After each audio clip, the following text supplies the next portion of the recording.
Welcome to True Story Testers. What does Killers of the Flower Moon get right about the horrific true story of the Osage murders, and what does it leave out?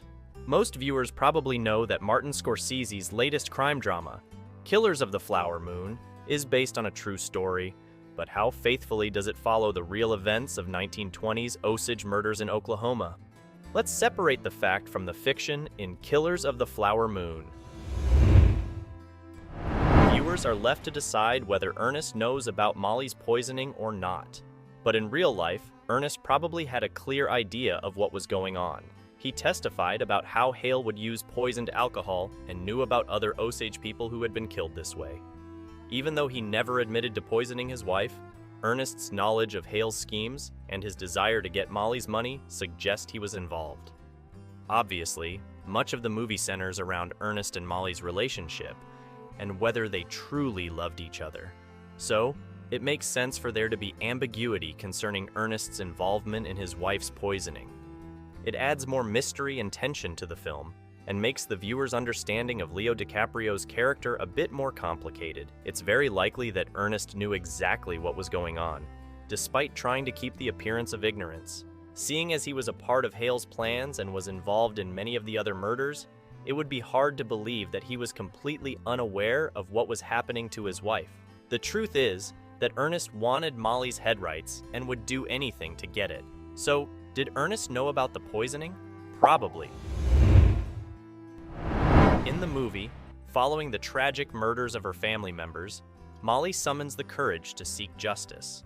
Full of determination, she embarks on a journey to Washington, D.C., where she plans to confront President Coolidge about the atrocities affecting the Osage people.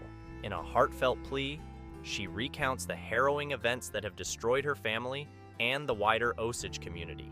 In historical records, we learn that the Osage Nation did indeed journey to Washington, D.C., seeking answers and accountability from the federal government.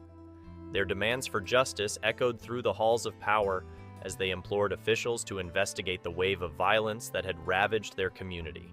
However, the true account diverges from the depiction in the movie, as Mollie herself was not among those who met with President Coolidge during this pivotal moment in history.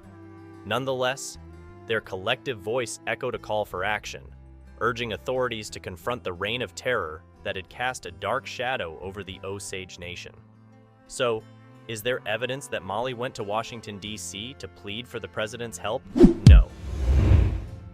After the delegation from the Osage tribe traveled to Washington, D.C., because of the apparent reluctance of local authorities to investigate the crimes and get justice, agents from the Bureau of Investigation were dispatched by Director J. Edgar Hoover. But it's important to note that this action was prompted by the Osage offering a substantial sum of $20,000 to secure the Bureau's involvement. However, upon arrival in Fairfax, the agents, save for lead investigator Tom White, concealed their identities and assimilated into the community undercover. Adopting various personas such as insurance salesman, cattle buyer, and even herbal doctor, they endeavored to unravel the truth behind the heinous crimes. This covert approach stemmed from initial missteps in the investigation, including a failed attempt to recruit an informant named Blackie Thompson, who they released from jail under the assumption that he would help them, but instead went back to robbing banks and even murdered a police officer. Unfortunately, because of the fact that Hoover was mainly concerned with closing the case quickly, so that the Bureau could save face and get a good reputation, they failed to uncover the true extent of the conspiracy that terrorized the Osage people. However, it's unlikely that the case would have been seriously investigated at all without the Bureau's involvement. So, was the Bureau of Investigation strongly involved in solving the case? Yes. While Killers of the Flower Moon doesn't delve too deeply into the fascinating history surrounding the Osage tribe's acquisition of immense wealth, choosing instead to focus on the tragic tale of the murders and Burkhart's involvement, the movie makes it clear that the Osage are very wealthy. But just how rich were they? And how did they become rich in the first place? Far from mere coincidence, the Osage's discovery of oil came because of strong negotiations. Despite being forced onto seemingly barren land by white officials, the Osage recognized signs of potential oil and mineral deposits and they managed to take advantage of that. Indeed, as they anticipated the possibility of resource exploitation, Osage leaders insisted on securing mineral rights during negotiations for their relocation. So, this seemingly minor stipulation proved monumental when oil was indeed discovered on Osage territory in the late 1800s. Furthermore, the film fails to fully convey the staggering value of the oil find. Between 1901 and 1950, the Osage tribe amassed approximately $300 million from their mineral rights, equivalent to roughly $4 billion in today's currency. To put this into perspective, the Osage oil discovery surpassed the collective value of all the gold unearthed during the United States Gold Rush. In essence, while The Killers of the Flower Moon rightly focuses on the harrowing events surrounding the murders, the untold story of the Osage tribe's rise to prosperity through oil wealth adds a layer of complexity and intrigue to the historical narrative. So, was the Osage tribe really that rich? Yes. In both the film and real life, Mollie was devastated by the murder of her sister Anna and sought justice by hiring private investigators. While the movie depicts Mollie hiring a single investigator, the truth reveals a more extensive effort. In reality, Mollie engaged a team of private detectives to unravel the mystery behind her sister's death. However, this initiative faced numerous setbacks. Some investigators met untimely deaths, mirroring the fate of the private investigator portrayed in the film.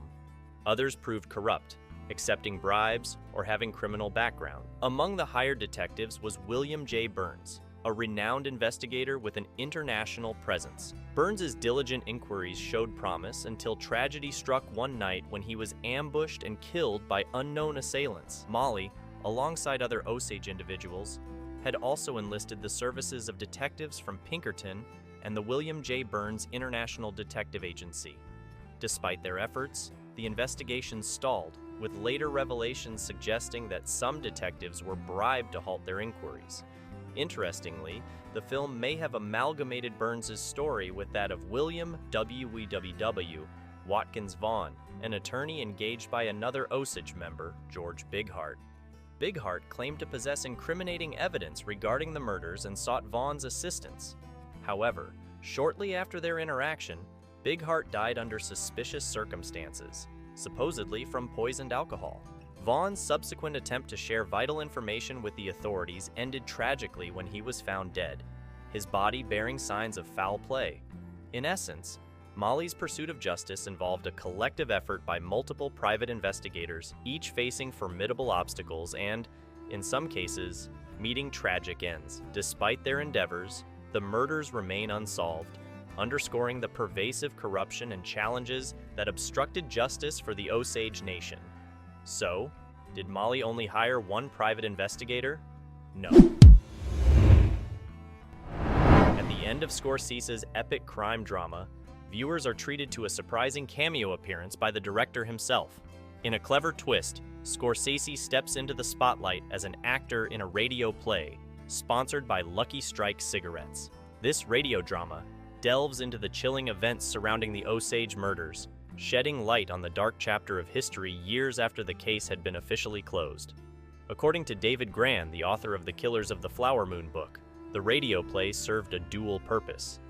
While it certainly aimed to recount the tragic plight of the Osage people and the heinous crimes committed against them, its true agenda was to glorify the efforts of the FBI, particularly its director, J. Edgar Hoover.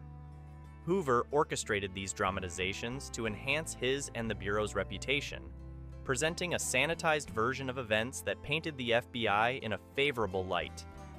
Grann emphasizes that the true essence of this scene lies in its exploration of how history is documented and, often, distorted. Despite the Bureau's efforts to portray itself as the hero in this narrative, the reality is far more complex. Beneath the surface lies a web of conspiracy and corruption that the FBI failed to fully uncover, leaving the Osage murders shrouded in mystery and injustice. So, were the Osage murders the subject of a radio play? Yes. In conclusion, While Martin Scorsese's Killers of the Flower Moon does remain quite faithful to the book it's adapting, the movie definitely removes certain details and changes the focus of the story in order to make the narrative more entertaining and bring to light certain major themes. That's all for this video examining the fact and fiction of Killers of the Flower Moon. What was the most enjoyable part for you? Share your thoughts in the comments section below. Don't forget to subscribe to my channel for more fascinating content, exploring the difference between movies and reality.